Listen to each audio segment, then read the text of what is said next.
యోహాను సువార్త 18:4. మళ్ళా చెప్తున్నా, యోహాను సువార్త 18:4లో ఒక మాట ఉంటుంది. ఎవరన్నా చదివి వినిపించాలని నేను ప్రేమపూర్వకంగా కోరుతున్నాను. యేసు తనకు సంభవించబడుతున్న ప్రతి ఒక్క సంఘటన ఎరిగిన వాడై వెళ్ళి మీరు ఎవరిని వెతుకుతున్నారని నజరేయుని యేసుని వెతుకుతున్నామని ఆయనకి ఉత్తరం ఇవ్వగా, యేసు ఆయనను నేనే అని వారితో చెప్పును. హల్లెలూయా. యేసుక్రీస్తు ప్రభువారిని మరి ఆయన పట్టబడే దినాన్ని, అంటే ఆయన పట్టబడే దినం అంటే మరి యేసుక్రీస్తు ప్రభువారిని ఆయన చేయలేని నేరాన్ని, యేసుక్రీస్తు ప్రభువారు చేయలేని నేరాన్ని ఆయన మీద నాటాలని ఈ లోకంలో మరి ఈ లోకమైన వ్యక్తులకి ఆయన చెప్పి బోధన, ఆయన నడిచే విధానము, ఆయన ప్రేమించే విధానాన్ని ఆయన చేసి పరిచర్యని చూడలేక కొంతమంది ఆయన మీద కచ్చా కట్టే ఇస్కరియోతు యూదా అన్న ఒక వ్యక్తిని ఏంటి ఈ యొక్క యేసు ప్రభు గారిని పట్టబడే సమయంకే వాడుకున్నప్పుడు ఆయన ఒక రహస్యమైన స్థలములను ప్రార్థన చేసుకుంటాకే వెళ్ళివాడంట. ఆ రహస్యమైన స్థలముని ఏంటి ఎవరికి తెలుసు అంటే ఇస్కరియోతు యోధాకి. ఇస్కరియోతు యోధా దగ్గరికి వెళ్ళి ఇస్కరియోతు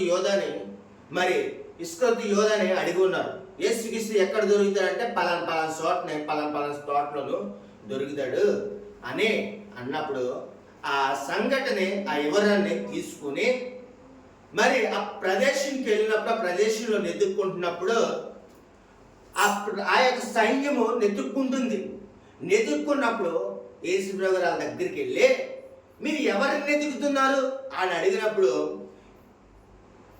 సైన్యాన్ని యేసు ప్రభు అడిగారంట. ఏమనంటే మీరు ఎవరిని వెతుకుతున్నారు అని అంటే పలానా నజరేయుని యేసుని అనే సైన్యము యేసు ప్రభు వారికి జవాబు చెప్తుందంట. యేసు ప్రభు గారు ఏమన్నారంటే తెలుసా, మీరు ఎవరినైతే వెతుకుతున్నారో ఆ వ్యక్తిని నేనే, మీరు ఎవరి కోసమైతే మీరు వచ్చున్నారో ఆ వ్యక్తిని నేనే, మీరు ఎవరికి కావాలని వచ్చున్నారో ఆ వ్యక్తిని నేనే అని చెప్పాడు.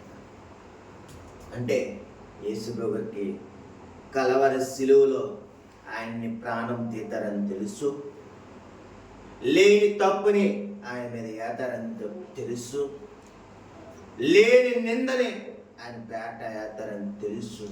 అయినా ప్రాణ భీతి లేకుండా మానవుల కోసం ఆయన ఈ భూమి మీదకి వచ్చి ఉన్నాడు. ప్రాణము లక్ష్య లేదు, ఆయన మరణింతాడని లక్ష్య లేదు, సైన్యానికి భయపడలేదు, ఇదిగో మరణానికి భయపడలేదు.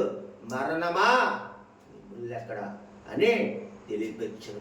నా ప్రియ సహోదరి సహోదరుడా, నీ జీవితంలో నీకు మరణము చోటు చేస్తే ఇదిగో ఆయన వలె నీవు కూడా నేనే ఆ వ్యక్తిని నేనే అని నీవు తెలియచేయాలి.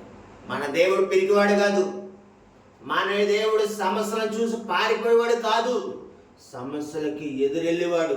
ఈరోజు నీ జీవితంలో సమస్యలు, ఇబ్బందులు, నిందలు, శోధనలు వస్తున్నాయేమో, కానీ ఆ సమస్యలో, ఇబ్బందులు, నిందల్లో నేనే అని చెప్పాలి. నజరేయుని యేసులాగా ఆ రోజు నీ జీవితంలోకి వచ్చిన సమస్యల్లో నువ్వు ఏనాడైతే చెప్తావో అప్పుడు ఏంటి ఆయన కుమారుడు అని అనిపించుకుంటావు. నా ప్రియ సహోదర, సమస్యలు చూసి భయపడదు, సమస్యలు చూసి ఎన్నడ కూడా వెనక్కి తిరగకూడదని ప్రభు నామం పెట్ట మరలా నేను చెప్తున్నాను. ఇదిగో ప్రభు పెట్ట స్థిరము కలిగి జీవించాలని ప్రభు నామం పెట్ట తెలియజేస్తూ యేసు నామం పెట్ట ప్రార్థన